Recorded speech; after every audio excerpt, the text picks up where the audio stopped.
the front and middle button at the same time. Hold them in for a second. Hello. Now she's connecting. Hello.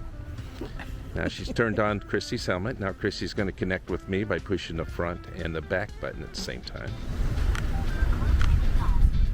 Group intercom. Yeah. Okay, we should be connected. Well, we'll see if we are. Group intercom. It takes a minute to get going. Yeah. Hello, hello.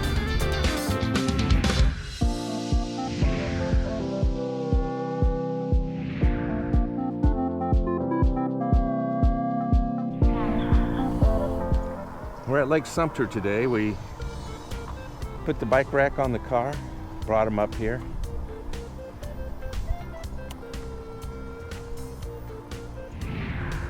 Past the chop house, here we are on Old Mill Run.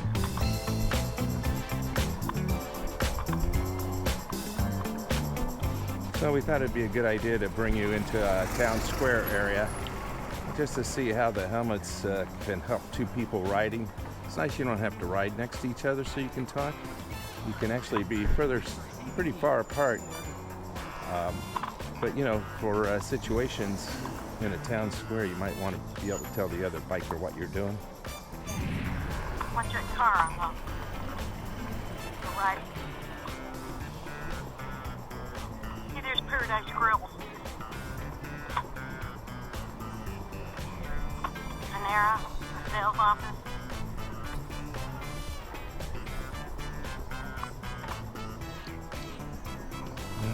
That's the village's sales office here at Lake Sumter. Lake Sumter is one of the 3 major town squares in the villages. It was the second one built.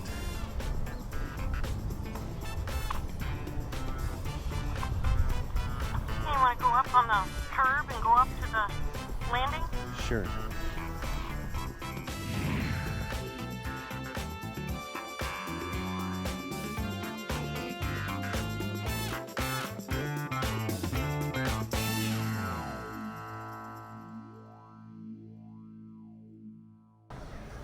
All right, we're gonna go back off the way we came in.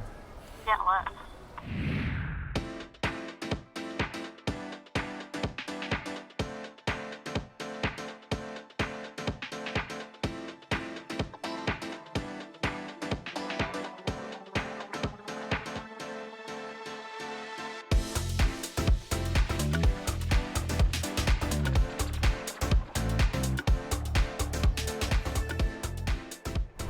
So we're leaving the Lake Sumter area, heading out on the multimodal path, go across a portion of the lake.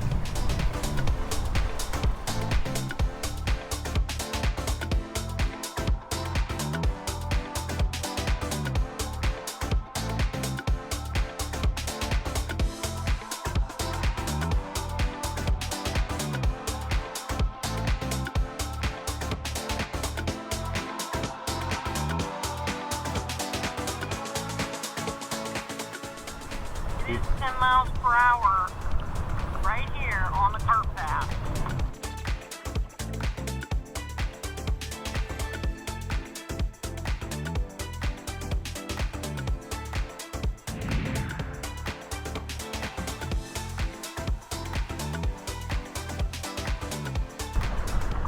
This is a little narrow through here when you're driving a golf cart. Plenty of traffic. Yeah. Hey David, I'm going to go over to the Sunset area.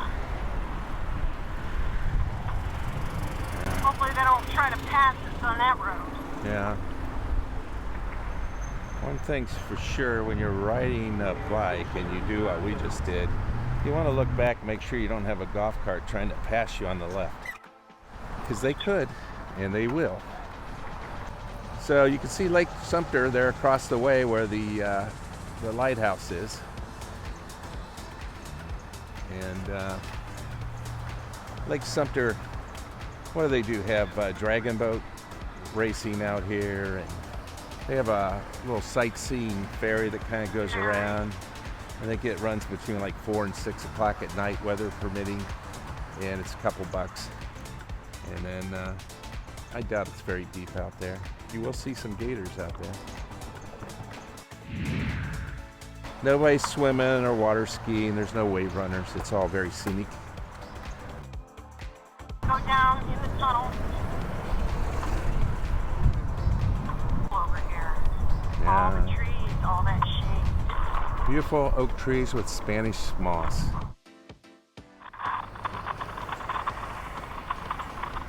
Christy might be 50 yards away right now. Yeah, at least. Coming into the park, got a little interference going on. We usually ride within eyesight of each other. That's about as far away as we ever get. Now you can tell it's all clearing up. Somebody gets that far back, the leader slows down.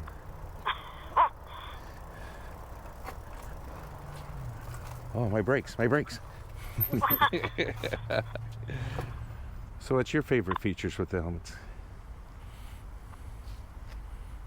My favorite feature, safety. Yeah. You Come up on something and you're, like the gravel or there's a huge bump or a low tree branch. So it's nice to warn each other. Yeah. Of course, it takes some trust, too. Yeah. Whoops. Yeah. Yeah, you gotta trust the person. Trust the person in front of you, which is usually me. So. Yeah. I think I realized that after we got them, but I think initially when I got them was because we go for bike rides and we could talk while we were right next to each other.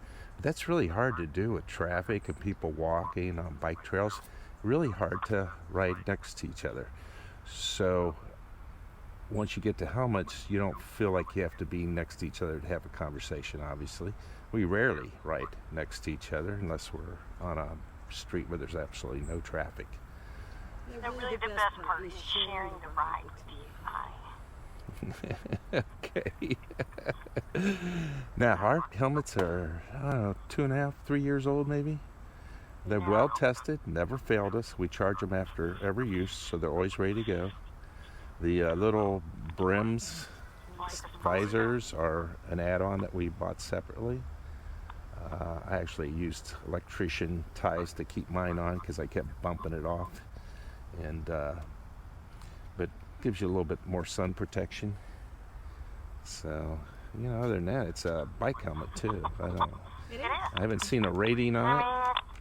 We haven't taken a spill with our head on it, but I know they're rated a special rating. Yeah. As they do. And quite honestly, it makes you want to wear them just so you can talk. How long does it take to charge these? I don't know. It seems like only a few hours. Yeah. But if we go 20 miles in a day and we have them on for a couple hours at the most, on and off during the day, I would say that's about the most we've used. We're not going cross country with them or anything like that. You got any battery left? Yeah, I'm showing this Under Armour thing that maps too. I just love it. You don't have to push resume. It just starts once you start pedaling. It knows you're still on the ride.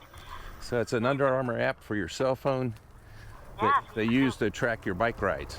Right, and you can post your routes. You can save your routes. Like post it on Facebook so people can see how much fun you're having? Yeah. but just post them for your own and save your route so you can go back to it. Yeah. And then you know how many miles you went, your speed, how long the ride was.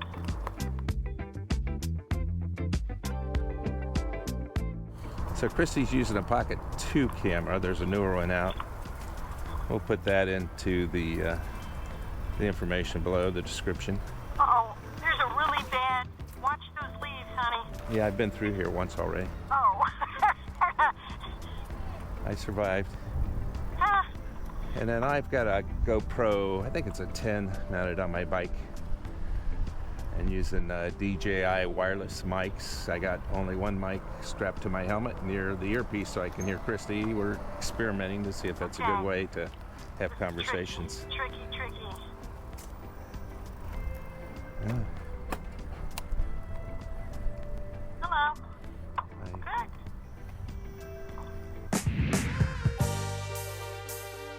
Good.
Yeah, we have phone holders. They one side will push out. It's on a spring. You put your phone in, then it has a rubber gasket type thing that goes over all four corners. And when that's all locked in, I've never had one pop out. But if you don't do the rubber gasket thing, you might lose it if you hit a bump. They're great. You can turn sideways, have them vertical or horizontal.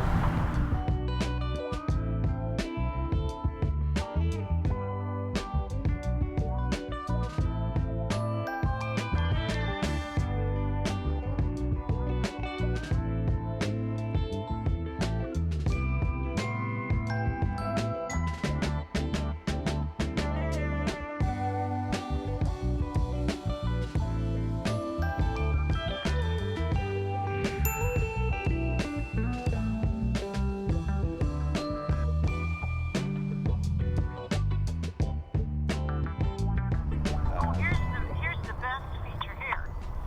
Of what? Can you hear that? Yeah.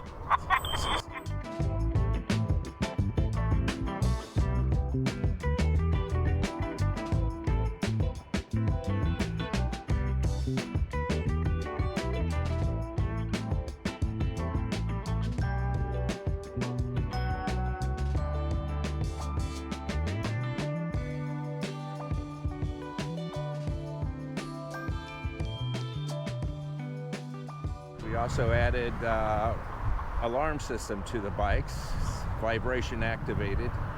They're pretty loud. They're not real expensive. I think they're under $20 each. They have a little remote control fob that you can set them with. Now you have a water bottle holder, and I don't have that on my bike, so I had to add that. Yeah, Like a little pouch that right. hooks on with Velcro. Christy has a little pouch, and then I have one of the cage type water bottle holders like you'd see on the racing bikes.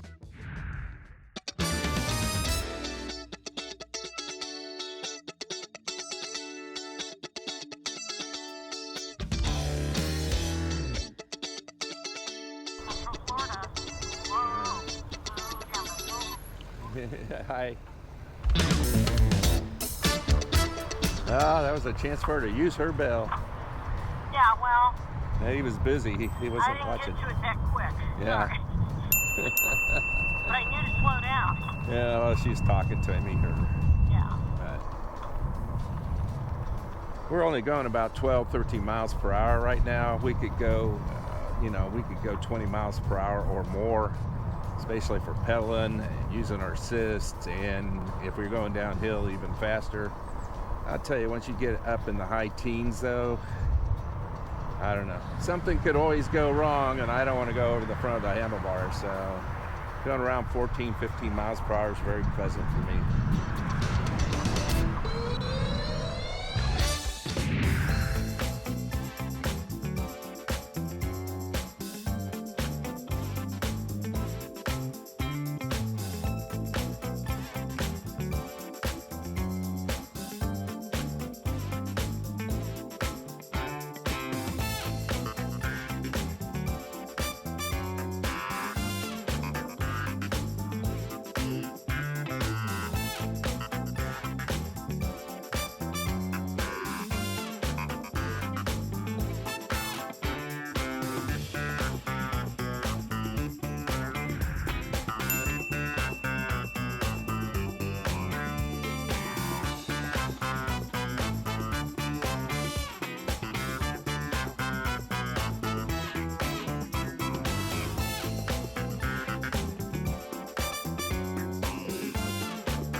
Uh-oh.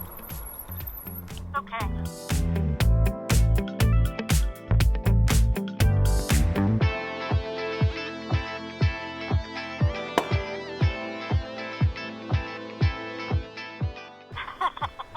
But there's another situation where, you know, you get separated a little bit. You can talk to each other. You know, a person has to stop for a reason. Okay, enough about the helmets. Let's enjoy our ride. Now let's ride, dear.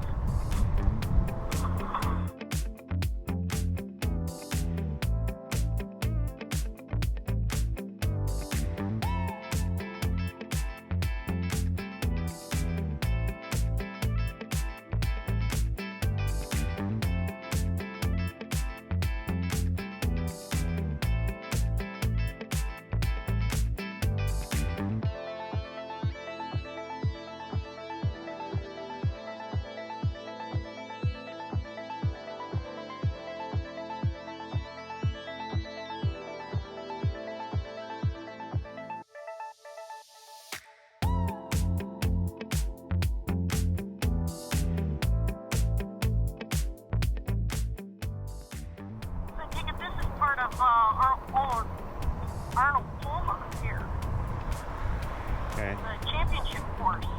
Yeah? Going a long way to this. Yeah, turn the camera to the side a little bit. Maybe we'll film a little bit of it.